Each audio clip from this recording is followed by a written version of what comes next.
It's 11 p.m. again. Sorry, just adjusting microphone here before I have any or you have any trouble hearing me. Sounds like we loud and clear. Okay. Welcome, welcome, welcome. If this is your first time joining me here, this is a space, this is a place, be it in the interwaves, internet waves, or wherever you'd like to call it. But this is a space where you get to share your thoughts with me and I get to share mine with you.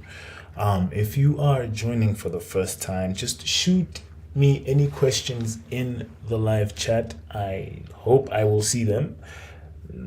Let's make sure that I will see them. I will see them. And when I do, I will read them out loud so that everyone else can also get to see. And then we can just talk about it. Just talk about it in the chats. I'm going to go ahead and tell you about my day because you asked. Joking. Christian, a good friend of mine, left me an interesting question. He left me an interesting question this morning in the comments, and I thought it probably would be a good place to start with what I had in mind to talk about. He was curious if one would appreciate the negatives more if they had never experienced. I mean, if one would, I hope I said positives. If one would, if it's late at night, it's 11, okay? So you will have to forgive me if I lose my train of thought sometimes, as long as we're having a real conversation, okay? Christian was wondering if one would appreciate the positives more if they had never experienced the negatives. And I hope I got the question right, but I'm going to go ahead and answer that question either way. In my very humble opinion, I don't know if experiencing just one spectrum of I was saying the other day about myself and the lesson I had learned about becoming the exact opposite of who I used to be, becoming a lot more aggressive because of how meek I am at times, becoming a little bit more impatient because of how patient I am, seeing what the other end of the spectrum feels like, and then finding the middle ground. I want to take that and use it to answer this question as well. I don't think you truly know what happiness is until you've been so low and in such a dark space, right? Coming from someone who is recovering from such a dark space, recovering, I don't mean like yesterday. Guys, you don't need to call me and check up on me. I am okay. As far as I know, I'm okay, perfectly okay. What I'm talking about is like a couple of years ago, like life was just completely different to what it is now, and I was in a space that was a lot more challenging. I was in a space where my mind was a lot more polluted with thoughts from other people, with thoughts about events that had happened and my experiences with those events and all of that. Like I was in that space, and being where I am right now, despite the fact that there's a whole lot of difficulties, and let me adjust this real quickly so that you can hear me loud and clear, okay? I was saying, despite the fact that there's a whole lot of challenges, despite the fact that I am still facing some ups, some downs, some lefts, some rights, life is lifing as it should. Okay, despite that fact, because I've experienced what I feel like is a very dark space. I've experienced a very low. Being here it's not okay. I'm not gonna say it's okay. I'm not gonna say that I don't. I'm not gonna say that I enjoy it. I don't. But I'm far more grateful. I'm far more grateful for little things like waking up in the morning and seeing a sunrise. Like I love sunrises. If I've never said it to you before, I love me a good sunrise. Okay, and that's little things like that, like a short moment of just silence, pure silence without anyone or thing requiring anything from me. I appreciate that. I appreciate breathing, like being alive. Like at that point, I was in a space where I didn't see how life could ever be joyful, or I could ever like actually really enjoy like just being alive. And my friends, my family, my little sister, my elder sister, my cousins, my friends, I appreciate them far more now. You know, it's like back then, all I could think about is the challenges I was facing and the pain that it was causing me, and the discomfort, the uncertainty, the anxiety that it came with, and drowning in that, drowning in that. And now I can appreciate peace of mind far more because I know what my mind feels like when it's cluttered. I can appreciate not having to worry about certain things that I used to worry about back then. Let's put it like that, okay? I can appreciate moments where I have food on the table and I'm eating, and it's like, oh snap, I have a meal and I don't have to worry about that. I appreciate little things like the comfort of sleeping and waking up and not feeling like your back is going to break. I appreciate that. Little things like that, just little things like that. Those things mean far more to me than they used to back then. It was like back then I was just waking up and going through the motions and things like that, and just constant pain and discomfort, and much of it self-inflicted because I spent so much time focused on how things could go wrong, that I never imagined how things could go right, and all of that energy that I wasted most of the time, almost 99.9% of the time, nothing ever happened as I thought it would, negatively, right? If I was thinking of the worst possible way that a scenario could ever go, it never went that way. It could go pretty bad, but it never went as bad as the negative emotion that I was creating for myself. And these days, what I like to do, right, with my negative emotions is think of the very best way that a scenario could possibly go, right? Like if I lose everything, right? What's next? Like after day zero, like the day after my worst nightmare has come. And then what? I'm still alive, I'm still breathing. And then what? See? And then what? It's the worst possible thing that I could imagine. It's not going to kill me. This very worst scenario I could think of. It's gonna hurt. It's gonna hurt so much, right? And thinking back on these worst case scenarios that I went through, right? Because sometimes the worst case scenario did happen, but it wasn't as bad as I imagined it. But now looking back on those worst case scenarios, they weren't that bad.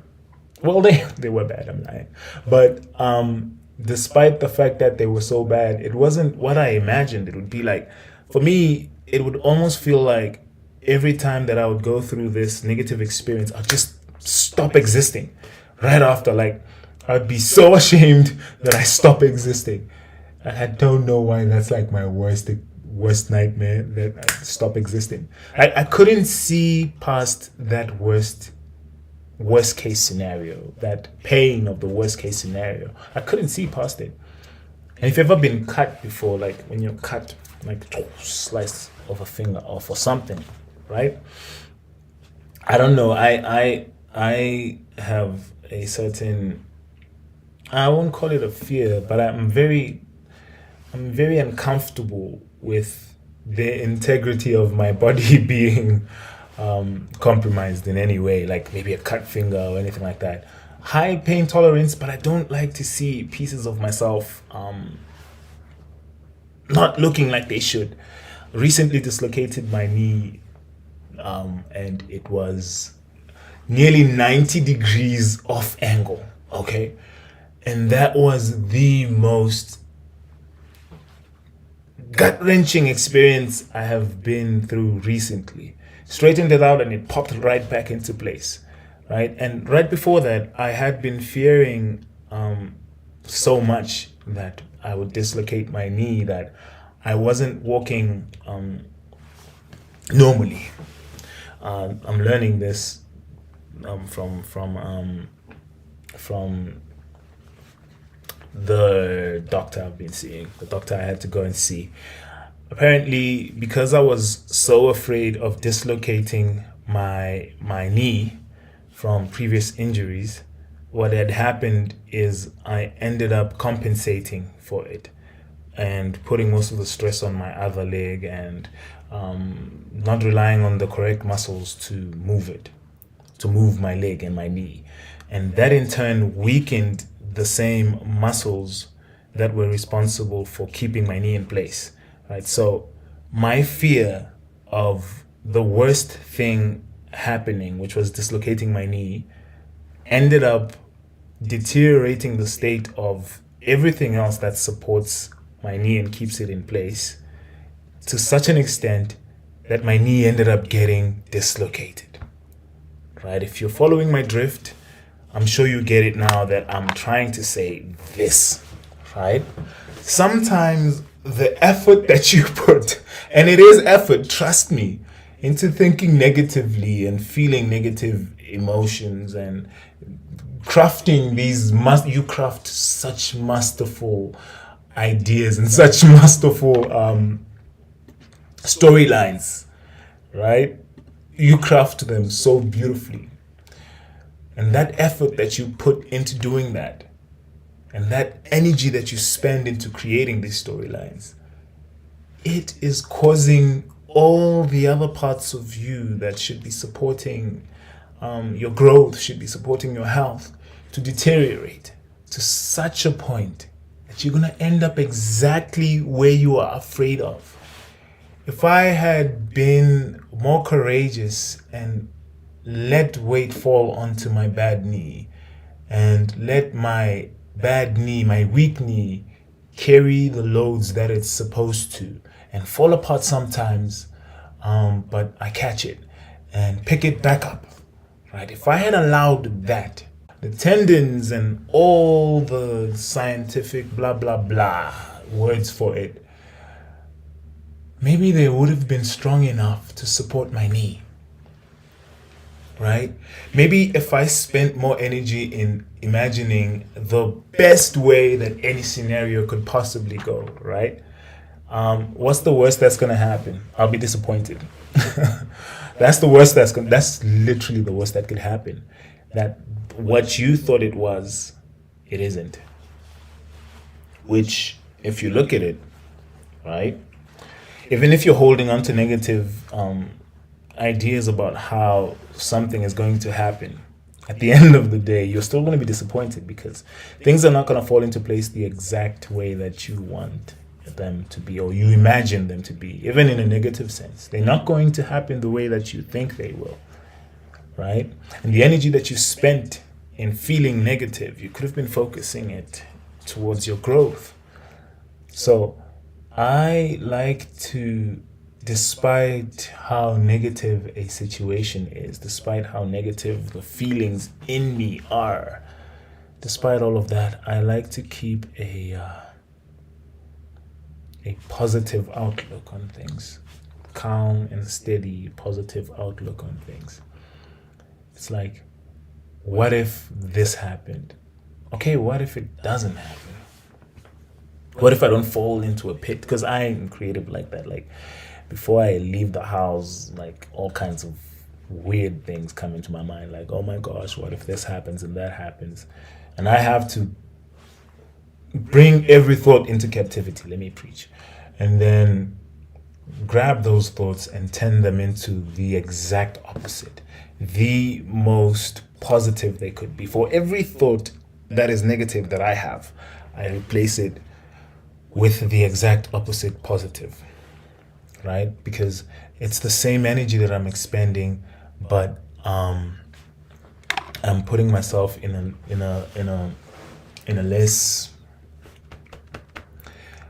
less uncomfortable for me, uncomfortable state, because the muscles are gonna clench up and everything's gonna clench up, and next thing you know, you're feeling headaches and all of that. Like, just relax, relax. It's going bad, it's going horrible. Just take a nap in the middle of the storm. That actually is one of my best solutions. 15-minute nap to fix the problem. Well, it won't fix the problem, but it will at least recharge you to be able to deal with the problem. But I'm trying to smile through everything, make jokes, comedy. Laughter truly is the best medicine, I tell you. I tell you, like, I have the sorts of friends and family that would be going through the worst thing, especially my little sister, man. Like, would be going through the worst thing that you could think of, like eviction and all of that kind of stuff. And and we make all kinds of jokes about it. And we imagine it in the most, like, oh wow, look at my eyes tearing because of this. Like, some of these experiences that we've been have given us some life skills that it seems a little demented a little bit now that I think of it, because we would laugh about things like the person who's coming to evict us. He was quite the funny character. His look and all of that. So we'd make fun of that. Like, the night before, we're supposed to get evicted tomorrow and all of that. We'd have a laugh about that and all go to sleep like that, and then wake up in the morning, and the next thing you know, it's like, oh snap, it was resolved. It wasn't as bad as it could have been and all of that. But yeah, that's how we deal with it. And that's been super helpful to me. That's been super helpful. Let me read this here that we have in our chats. Who's joined us here? It's Sephora. It's Sephora who's joined us. You say what? Sephora, you say what? Yeah, I know you like to nap. So I'm gonna give you your props on that. But yeah, that's how I actually deal with really difficult situations. That's how we dealt with really difficult situations. We would make jokes about it, laugh, and take a nap. Take a nice long nap. So that was yeah. That those are some good life skills. Coming to the end. Now that I really think of this stuff, it's making me laugh so much. I think I'll go. I was feeling a little under the weather before jumping onto here. Now that I remember these scenarios, yeah, laugh and take a nap. That's all. That's the best medicine. But let me wrap it up here by saying this. I know this might not be completely what Nietzsche meant when he said this, but I'm going to readapt this for our purposes here. He said something along the lines of, if you stare too long, be careful. Or let me just rephrase it. Be careful not to stare too long into the abyss, because while you're staring into the abyss, it stares back at you. That is mind-blowing for me. Don't look too long into the dark, because while you're looking into the dark, it's looking back at you. The way I take these words, I don't know what Nietzsche was trying to say, but I know what it's saying to me. Okay. Don't look too long into the darkness, because while you're looking at it, while you're looking into the darkness is looking back at you. It's like the experiences that we go through, the thoughts that we think continuously change us. They change us. So don't look too long into the abyss. Don't look too long into your negative feelings. Don't look too long into how bad things could go, because whilst you are looking so long into negative thoughts, they are making you a negative thinker. All right, and the more you become a negative thinker, the more your life starts to play itself out as a negative life. And you don't want to find yourself in a situation where you are you're having a technical malfunction. Okay, give me 1 second. Let me address our technical malfunction as I wrap this up. Okay, we're back at it. It's like, don't look so long into the abyss. And I was at the point where the more your thoughts become negative, the more you become a negative thinker. And the more you think negatively, the more your actions become negative. The more your actions become negative, the more your life becomes negative. And just as true as that is, so is the exact opposite. Right? The more... what should we call the positive side of the abyss? The ocean, not so much. The sky, the sunrise. Yes, I told you I love me a good sunrise. Yeah, so the longer you stare into that beautiful sunrise or sunset, whichever one you prefer, the more your thoughts, the more you become a sunset person. Okay, let's put it like that. The more you become a beautiful sunset person, right? The more positive your thoughts are, the more you become a positive thinker. The more of a positive thinker you become, the more of a positive actor you become, a benefactor. Oh, I learned that word recently, benefactor. So I decided I might use it on you, use all my English on you tonight. You think positively, you become a positive thinker, and your thoughts will definitely influence your actions, and you become a positive actor. And once you become a positive actor and your actions are all positive, your life over time becomes positive.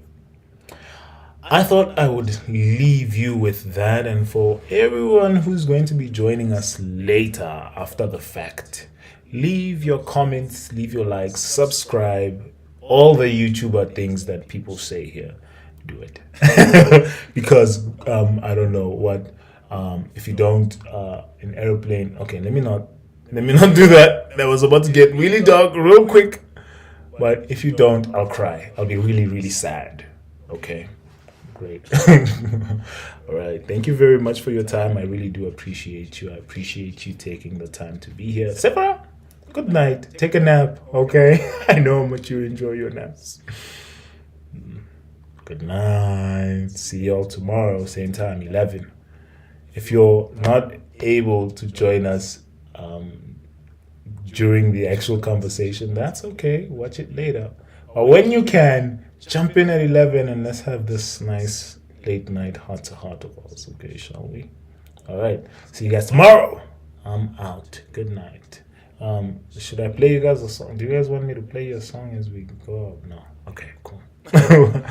That's me stepping out.